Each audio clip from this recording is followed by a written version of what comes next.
The players are waiting, the fans are waiting. Erik Ten Hag himself is waiting. Other managers who want his job are waiting. The world of football is waiting for the final decision from Ineos over the job of Erik Ten Hag. Now, we are approaching the final hours, and soon a decision will be had. Welcome to the United Sport. My name is Webb. Well, here is a breaking update concerning the Erik Ten Hag job. This one has come through from no ordinary source. It is Fabrizio Romano himself who has come out to say it himself and confirmed that we are in the final stages as the week of reviewing the whole season has been put behind us. It is nearly done. They have reviewed every facet of the club, every department they thought was worth reviewing, and indeed, Ineos are ready to come out and make an official pronouncement on whether or not Erik Ten Hag will be staying or as Manchester United manager. Now, of course, the question would be then, what exactly is bound to happen in the next coming days? I think the obvious thing, honestly, right now we've got to wait for is a pronouncement from Ineos coming out to say either. I don't expect them to say they have sacked him. I think it would be the worst. The worst would be they have mutually agreed to part ways if they are separating, or they will give a long statement and confirm Ineos has decided to stick with Erik Ten Hag for another year or two.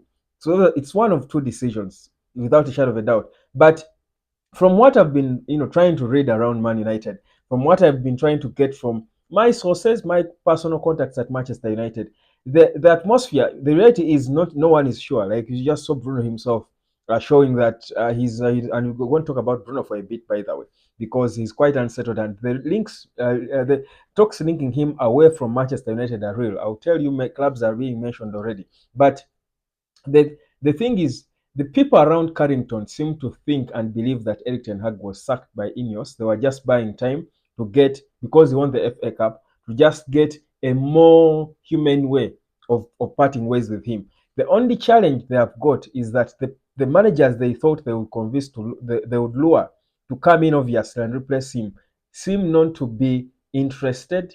I'm talking Zinedine Zidane. He doesn't seem to be exactly excited by the idea. Well, unless they cornered him and convinced him to come back, because in recent days we've been seeing a bit of him playing charity games and charity matches and stuff. So maybe that's preparation that is coming back. But it's still unclear what exactly is going on. But let's not speculate. Soon we will be hearing a final decision. Now with Bruno Fernandes, already I told you that his agent Miguel Pino was already speaking to to clubs about other players he represents and Bruno himself. Now, it is emerging, reports are suggesting that Bayern Munich are seriously interested in Bruno Fernandes.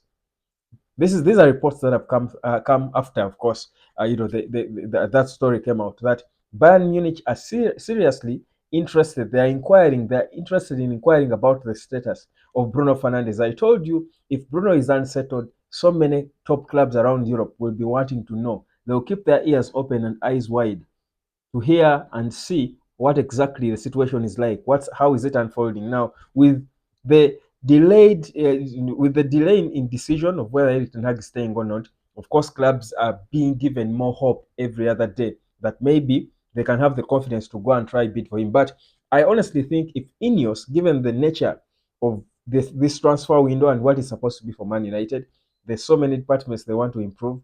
If Ineos got a good deal, a good offer from Bayern Munich, which I think they can, if they could pay £10 million for Vincent Company to Burnley, definitely they can pay 50 million quid for Bruno. I think Ineos could take that money if Bayern Munich were serious about signing him. So again, I will emphasize: don't completely rule out the possibility of Bruno leaving Man United. Forget your sentiments, forget your feelings about him. It would be insane for Bruno to leave now, but with the situation, the current situation, but also the possible sacking of Erik Ten Hag. Let me put it this way: chances are high if Erik Ten Hag goes, Bruno will be sold.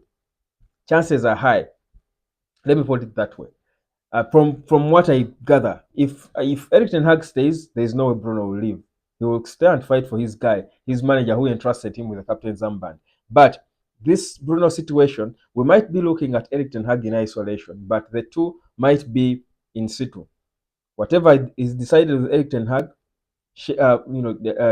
governs how Bruno moves on going forward. That's why he has been smart enough to keep his agent on standby. That the moment he hears an announcement, the agent just starts moving. He will put in the transfer request himself, probably. That's Bruno for you. And so without a doubt, he will certainly not play in the Premier League. I think he has presented himself as a real Man United player, and I'm sure there are people who will feel like, well, whereas he has only won an FA Cup and the Carabao Cup, there are people who will look at Bruno as a legend at Man United, given the heart he has shown for the badge. His heart for the badge cannot be questioned, and his quality also cannot be questioned, honestly. So that's a situation that's being monitored. So Bruno Fernandes and Erik Ten Hag will hear a proper decision on their futures from the two parties very soon, very soon. And now, away from Bruno, of course, as we wait for the Erik Ten Hag decision and whether or not he will still be sacked, United already players are leaving. Now we have heard that Tosin has agreed with a Man United rival to join because remember he was a free agent from Fulham. We wanted a centre back, but there is no way Ineos were going to sign players before sorting the issues around. So I think again, well, it's sad, but we are losing out on a free centre back. Yet we are the brokest team to be involved in the upcoming transfers. It's sad, but that's it. It is what it is. It's also we're hearing reports that Chelsea are interested again in going back for Michael Olise seriously. So they are putting together a plan that at the moment the window is wide open, they will go for him and try to convince him to join them. Remember, it is reported, it's believed strongly that Michael Olise shunned Chelsea in I think the last a summer or two ago. He shunned Chelsea, turned down Chelsea. They've always wanted him, but they still seem to be interested in him. Not only them, by the way, Liverpool as well. I'm sure Spurs would want him. Spurs are also in almost the same situation as Man United. They want to let go of nearly a dozen of players. This Postecoglou guy, he wants to overhaul the entire squad. So they will be looking at the same players probably we're looking at and hoping they'll have the allure to attract them ahead of United. So it's a tricky situation Man United is in. Jadon Sancho about to play in his Champions League final. He's in the starting 11, but his future as well is uncertain. He may not want to return, but Ineos are still stuck with him. They are not seems to be serious cards because Borussia Dortmund have pulled out of a possible move to sign him permanently. So it's a bit of a whole lot going around Manchester United. And I mean, for lack of a better word, you can say there is a bit of a confusion surrounding Manchester United. But it all stems on one decision that we will be hearing in the next couple of days or hours.